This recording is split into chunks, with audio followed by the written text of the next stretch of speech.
prophète Maître Arnold Sarri, ici à Brazzaville. Comme d'habitude, nous sommes venus faire c'est à quoi nous sommes appelés. La Tiémé, rituel la Tiémé. Voilà. Les neufs nous attendaient ici, les Néides, les sirènes. On est là. Je suis avec le Baba, le prophète Maître Arnold Sarri, ici à Brazzaville. Comme d'habitude, nous sommes venus faire c'est à quoi nous sommes appelés. La Tiémé, rituel la Tiémé. Voilà. Les neufs nous attendaient ici, les Néides, les sirènes. On est là.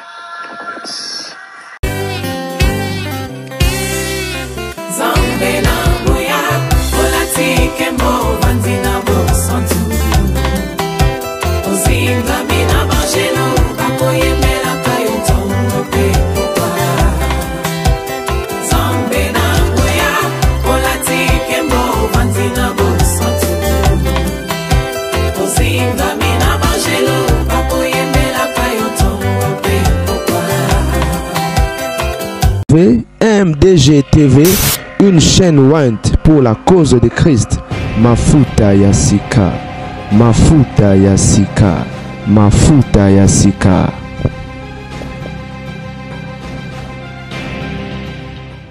Soyez sous mon pied gauche et dans ma main droite. Gloire et éternité, prenez-moi par les deux épaules et dirigez-moi dans les voies de la victoire. Miséricorde et justice, soyez l'équilibre et la splendeur de ma vie. Intelligence et sagesse, couronnez-moi. Esprit de Malkout, conduisez-moi entre les deux colonnes sur lesquelles s'appuie tout l'édifice du temple. Ange de Netzach et de Yod, affermissez-moi sur la terre, Bina. Puissance du royaume, soyez sous mon pied gauche et dans ma main droite. Gloire et éternité, prenez-moi par les deux épaules et dirigez-moi dans les voies de la victoire. Miséricorde et justice, soyez l'équilibre et la splendeur de ma vie. Intelligence et sagesse, couronnez-moi. Esprit de Malkout, conduisez-moi entre les deux colonnes sur lesquelles s'appuie tout l'édifice du temple.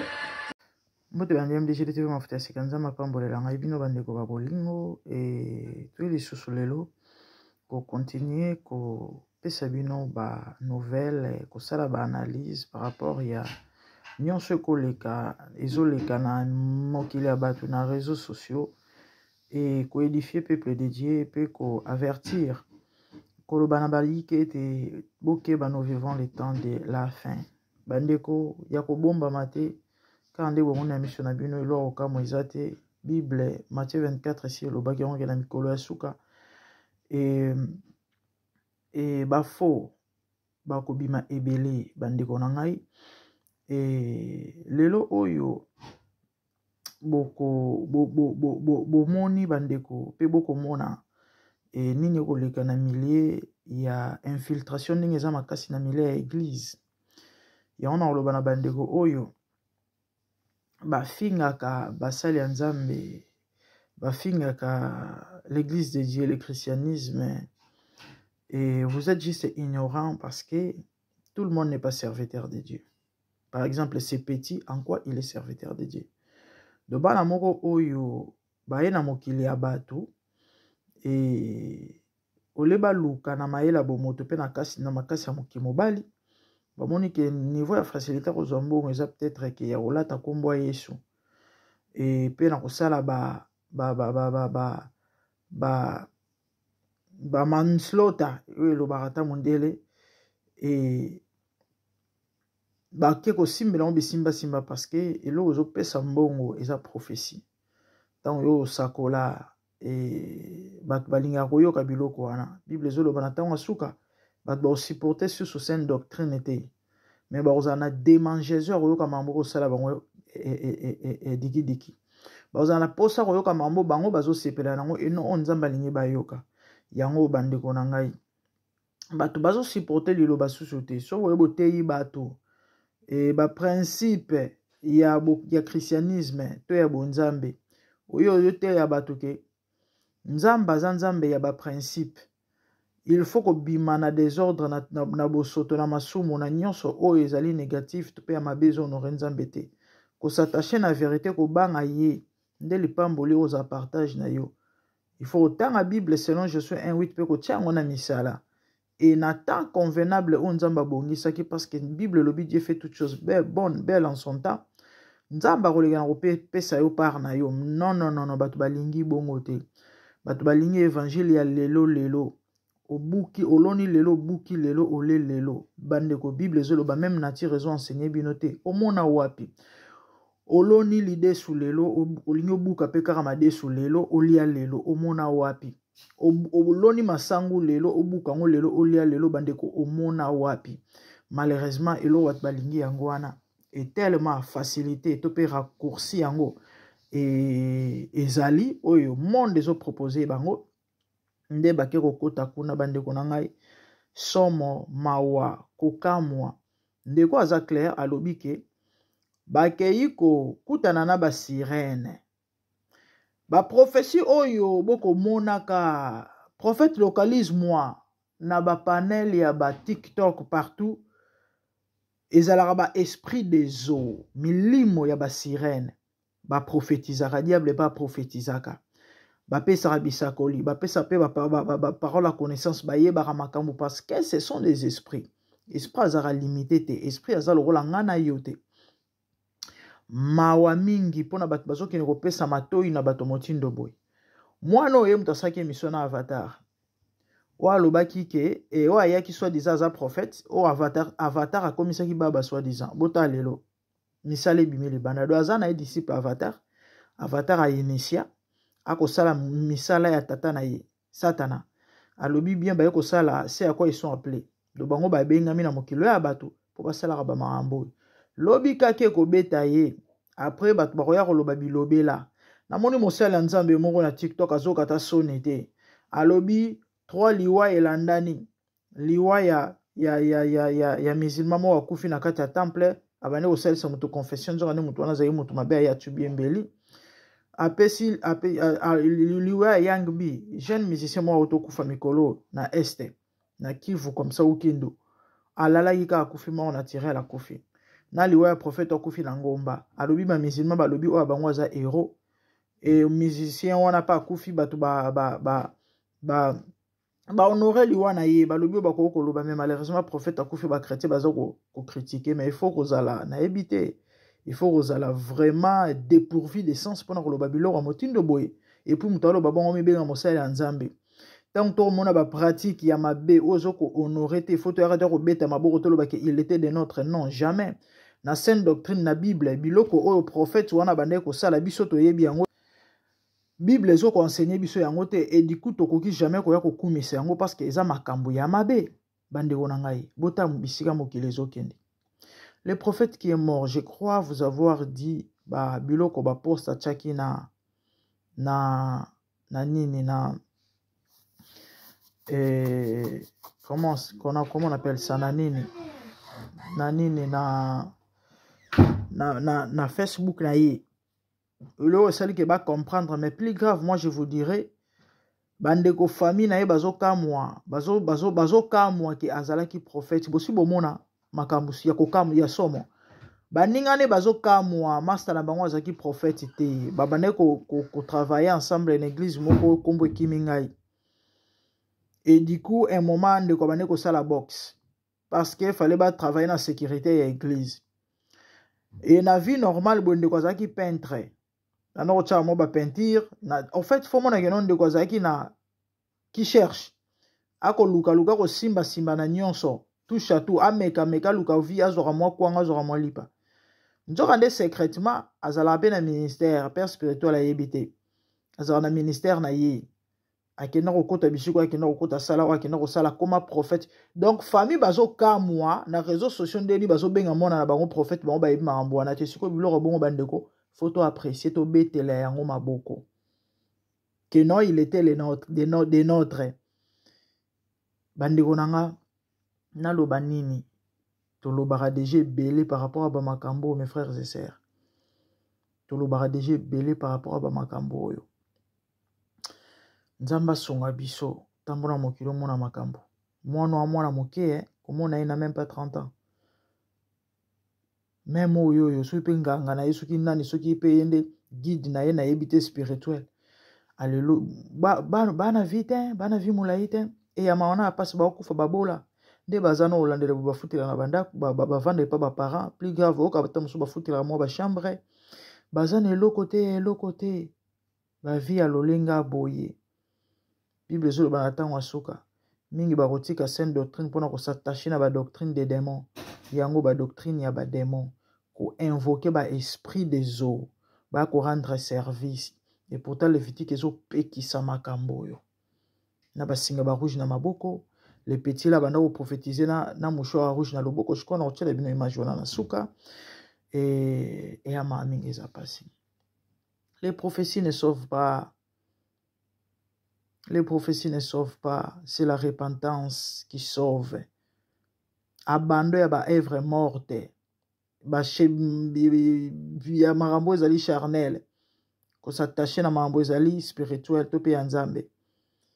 Eza mawa bandeko pesi pasi to lo banini. Et tout ce qui bino mo bolanda bandeko. Boyoka ba témoignage ne ba nokolo ba sur prophète wana mwana wuti ko kufa. Ba parabole ak sabana nzela ya nzambe. Bobenda bana matoi. Les chrétiens.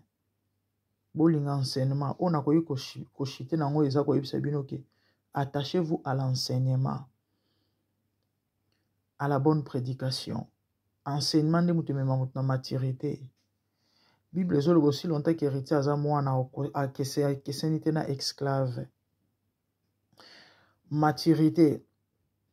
Nde mutu fungola mutu esprit pe positionnera mutu. Et tant ozo ka enseignement ozo comprendre nzamba za nani. Ozo comprendre Bible zo senga na nini fona sala nini. Malheureusement bat balingi na banko yoka liloba nzambe te. Bango bali bayo ka rende ba prophétie. Yango moni ba foi ba te belé zo tepa. Et du coup, on se retrouve dans un mauvais endroit, dans un mauvais moment. Dès lors, je me makufa yangwana. Lisez la Bible, méditez la parole de Dieu. Pour nous raffermir foi na yo, yoka enseignement. Petit na misala maloba na nzambe. Ne courez pas derrière les prophéties et Babylone ne soit pas en pambezangatino. Parce qu'après la prophétie, on va malongez à la rater. On va malongez à la rater, que Dieu nous aide. Abonnez-vous à ce MDG TV Mafuta ya Sika. Activez la cloche pour ne rien rater, commentez, likez, partagez. De bonnes choses, merci, au revoir. Bye. Ne nous voyez pas comme ça, hein. On ne dort pas. C'est très compliqué. C'est très compliqué. Il faut dire à tes amis que c'est compliqué. Tous les minuit. C'est très compliqué. Ne nous voyez pas comme ça. On ne dort pas. C'est très compliqué. Tous les minuit, nous cherchons l'argent. Un petit avide. Des gains. Otala kuna onene. Makasa, de chaque minute, on va le grand bongo. On va prier un cantatoire, on va mona wana, bande kona bon moi, Bible le bien. Et, bah, français, bah, le baga, il n'y a pas de son métier. Bible le bas. Vous savez, tout travail procure l'abondance. Et, Moussala, oh, nzamba zo approuvé. Oh, yo, izoko honoré. Nzamba tchara toujours le boko pambolaka. Moi, no yo. Abe ko cha peinture. Luka mbongo. Na maelo nzamba peseli yo. Botala. Bato yino luka ba sirène na butu. Lelo akufi. Et puis, mutu moko aye. Et ceux qui aza ceux qui évangélistes, ceux qui pasteurs, ceux qui bango na bango. Bato ba monde wana. O ba chrétien bazanga bolingo bazo critiquer liwa mosala nzambe. O mosala nzambe. O mosala nzambe. Si vous le connaissez, je ne sais pas avancer. Vous voyez, essayez un peu de voir si vous le connaissez. Il est dans le 21, il n'a même pas 30 ans. C'est un jeune frère. Il est décédé. Je suis là à la montagne de Manguengue. Je viens à peine d'arriver. Je ferai 3 jours. Regardez, un homme de Dieu est décédé. Je suis du haut de la montagne. Comment ça mène une église à la réconciliation avec Dieu? On même au rappel, hein? Citez-moi rappel. Ah, Atikinaï. La commune l'église Moussousou, la mine de Bouna, au Mouna, au peintre.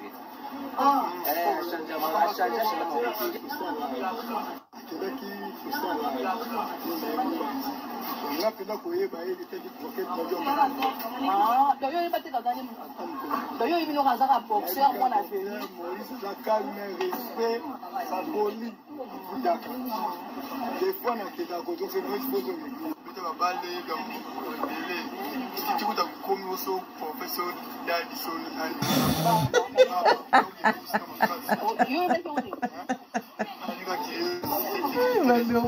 ça. So you died in this thing, singer. Kaki comme une pauvre famille babaye comme on dit qui est là parce que son kaki kaki mutasi kaka parce que babaye kaki tout le normal adam musana nzambe na zilata na nose koki Maele yo matano kama ngenge tete na gesana tori sana na ngenge l'église que vous avez tout ça là qui église ni réconciliation avec Dieu. Tout ça là qui est de sécurité. ah d'accord Oui, c'est moi qui faut ça là. On a pris la courrier par les prophètes Moïse. ah donc il pas dans les donc il nous razaka boxeur moi na fait. Moïse la calme respect symbolique d'accord. Des fois na keda ko donc c'est Moïse pose ah ouais faut nous ozo une église au Wuta est-ce qu'on a fait la place caméra avec ces mises pour qu'il tombe dans sa église donc obini papa quoi na baluka bonjour mon là non parce que c'est un quartier simple ala tande pardon là dans les simple comment on zambala pembola comment zambala to moni kanda kitaki na mona ngomba donc mais ala na venir avant d'arriver à Boti mo ina zambala te bag pete wa mu ko mais bino mo soto mo yo kana ko mi yo beleni yo mo to mo c'est comme si je m'encasse comme on fait parce que des fois tout le monde là-bas ya aussi à ma casse et là on dit qu'on peut koloba ce qui basali nzambe musubo wala mbele ni mwisa ah kama na adamu sana nzambe na zilata na ngose koki maele yo matano kama ngenge tete na gesana tori sana na ngenge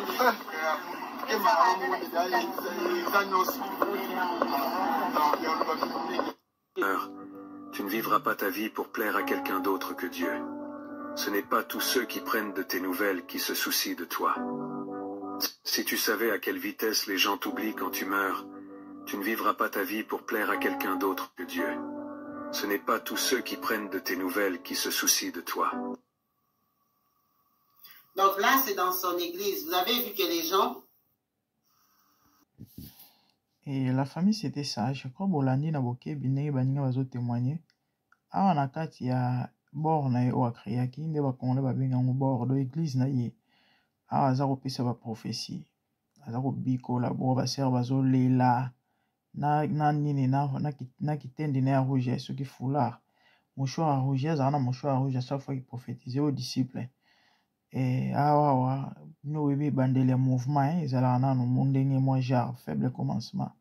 Mais déjà et na bato a confirma qui azala qui a comme déjà dadi et le master na utolo bana oyoye en pleine évangélisation et aza ko évangéliser a continuité à vidéo na église. Donc Bolandi ne ba expliquer que azali une église de la réconciliation avec Dieu. Master na yo bazali penda ba master ba bana ko travailler na département ya sécurité. Donc azali sécurité. Donc azali même pas modérateur. Même pas ceux qui au diacre ou ancien. Non. Il était sécurité.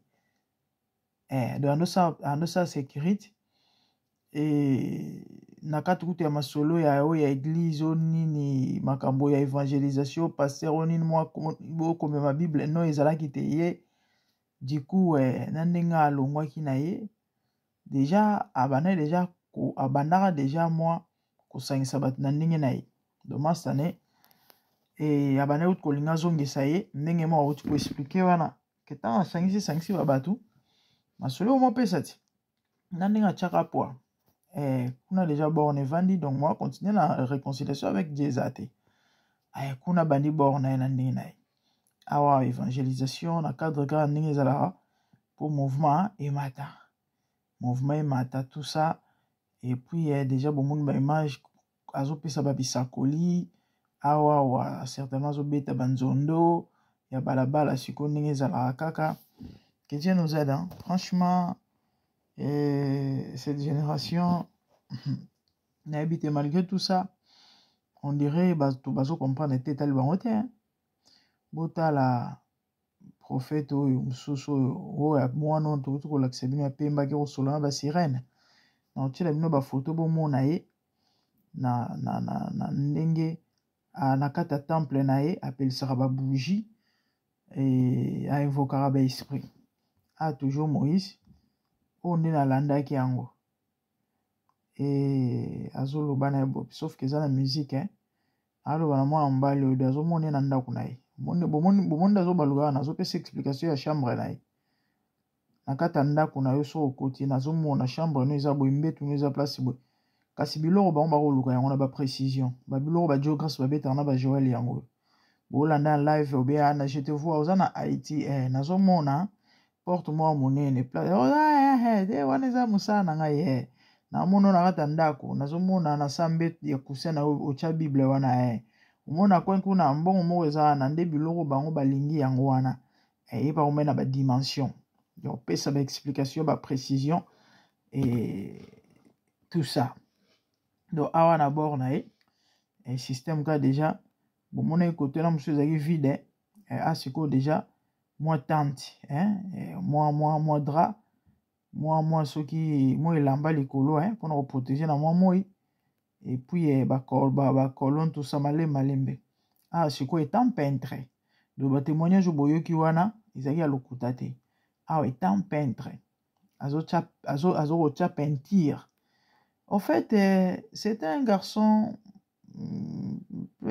plein d'avenir, azalaki na batala na ye oyo akoki mpe koganye mbongo mais malheureusement moto aka moto Bible va dire créer les hommes bons mais ils ont cherché beaucoup de détours.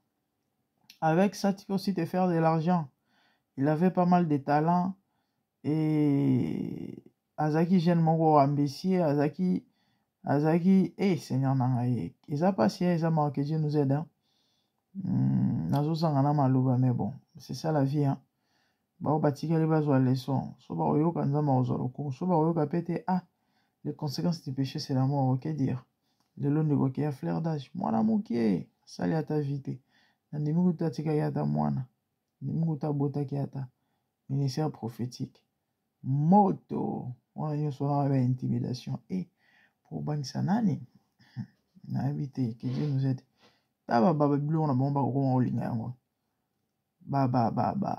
babilo mwa compliqué bamessage moko subliminaux babilo mwa bizarre ya mystique baelateli moko ya ndenge bakoma bakabaliste babiloko bajuif babiloko awa mokolo akendaki kokufa na ngomba balobi moto mawombi aza kobelela bakimpa vite en même temps Dieu d'Abraham, Dieu d'Isaac et de Jacob, en même temps kimpa vite kimbango et autres na ngomba ya lingengenge aza ko invoquer et a passé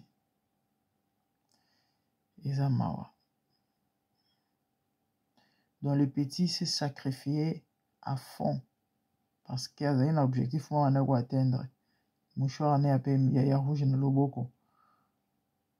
Et après avoir crié tout sur mon initiation, pourquoi dois-je mourir? Lobasuga komaki na nini na Facebook na ye et akomaki mususu na latin et nouveau départ et attendez nouveau départ il y a voyage moko sans retour et là au moins à bongo. Donc il savait qu'il allait mourir parce que kuna sur buki mobi ko bikate et là bat baïba te yango. C'est ça taba tozo ebisa bato ke na kabal bonzambe mo eza kuna te malheureusement pour na bato mususu na epilo ba okanisa te. Sinon c'était ça. Abonnez-vous massivement si MDG de Mafuta Sika et bonne chose à vous. Merci, que Dieu vous bénisse. Au revoir.